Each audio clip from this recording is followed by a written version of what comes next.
신앙교육에 참석하신 여러분을 환영합니다. 인생을 살아가다 보면 의외로 자주 찾아오는 불청객이 있습니다. 바로 절망감입니다. 스스로 일어날 힘이 없을 때, 작은 소망조차 사라져갈 때, 이 찬송을 불러보시기를 추천드립니다. 오늘은 찬송가 484장 내 맘의 주여 소망되소서를 살펴보기 위해 아일랜드로 함께 떠나볼까요?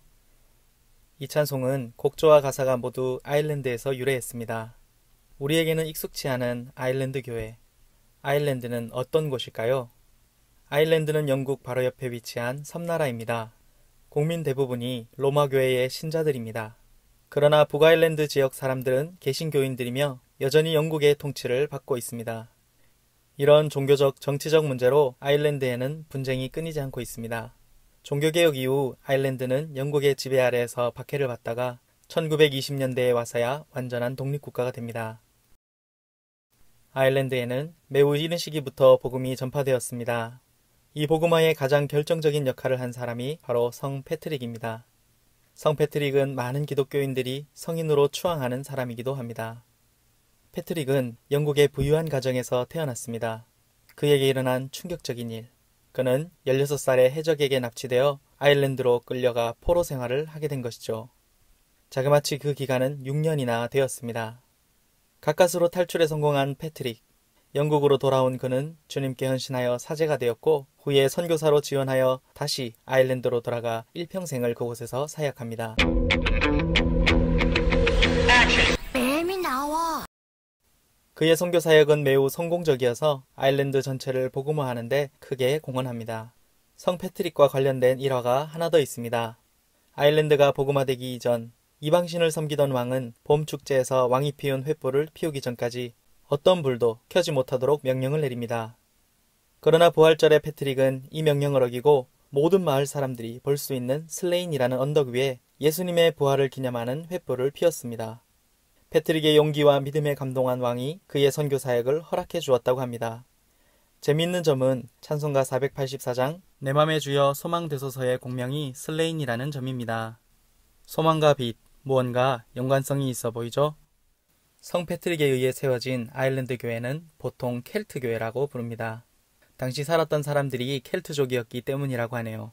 켈트 교회의 가장 큰 특징은 교회 자체가 수도원적인 특징을 띠는 것이라고 합니다. 그래서 켈트 교회에는 수도원 전통이 강하게 남아 있습니다. 시간이 지나면서 로마 교회와의 분쟁에서 켈트 교회는 점차 쇠퇴되고 맙니다. 우리가 오늘 공부하고 있는 찬송가 484장에는 켈트 교회의 수도원 음악 전통이 담겨 있습니다. 이 곡을 처음 접하는 사람은 다른 찬송가와는 차별된 선율에서 신비로운 느낌을 받을 겁니다. 그리고 몇 번 부르다 보면 이 찬송의 선율에 매료될 것입니다. 이런 신비로운 매력 때문에 1000년이 넘는 시간 동안 전해져 온 찬송이 아닐까 하는 생각을 해봅니다. 저도 대학생 시절 마음이 힘들고 어려울 때면 켈트 음악을 찾아서 듣곤 했습니다. 무엇보다 이 찬송은 4분의 3박자의 오음계로 구성되어 있어 우리 정서에도 잘 맞는 찬송입니다. 이 찬송의 가사는 주님에 대한 묵상, 전망, 고난, 그리스도와의 연합, 그리스도의 내주와 같은 수도원에서 강조되는 단어들이 많이 나옵니다. 17세기 이전까지 아일랜드 사람들은 게일어를 사용해서 이 노래도 게일어로 작성되었습니다. 후에 메리 엘리자베스 번이라는 여성이 영어로 번역을 합니다. 영어로 번역된 이 노래의 첫 가사가 Without my vision, all of my heart입니다. 우리 찬송가에서 비전을 소망이라고 번역했습니다. 절망의 어둠에 있을 때 소망은 빛과 같이 다가옵니다.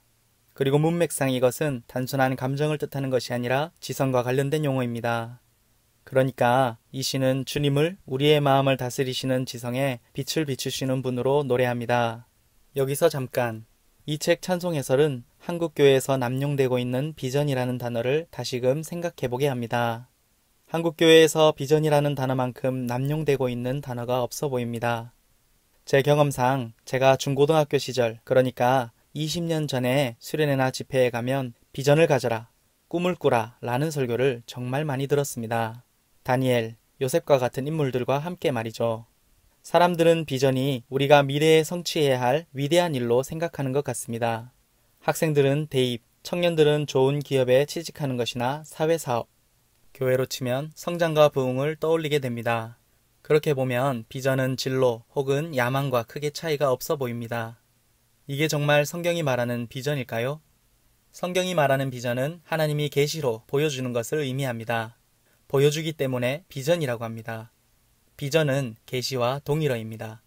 물론 성경을 통해서 계시가 완성되었기 때문에 이제는 성경이 말하는 비전은 존재하지 않습니다.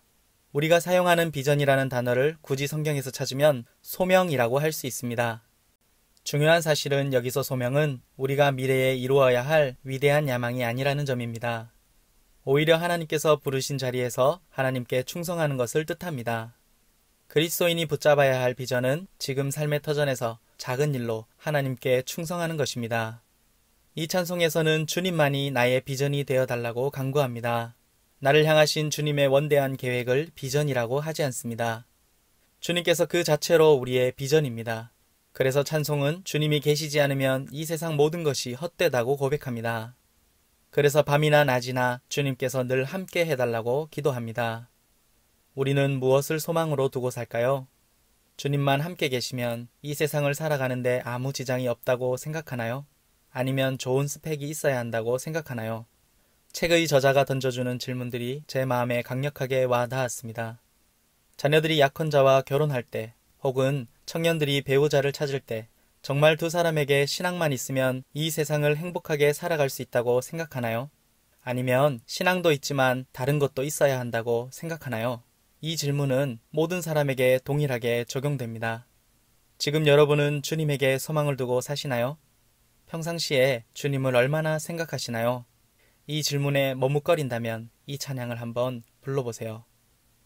만약 여러분이 지금 절망 가운데 있다면, 소망이 없다고 느낀다면 이 찬송을 통해 주님이 여러분의 지성에 빛을 비추어 주시기를 소망합니다.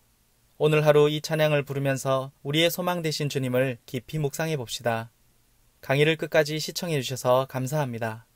구독과 좋아요는 큰 힘이 됩니다.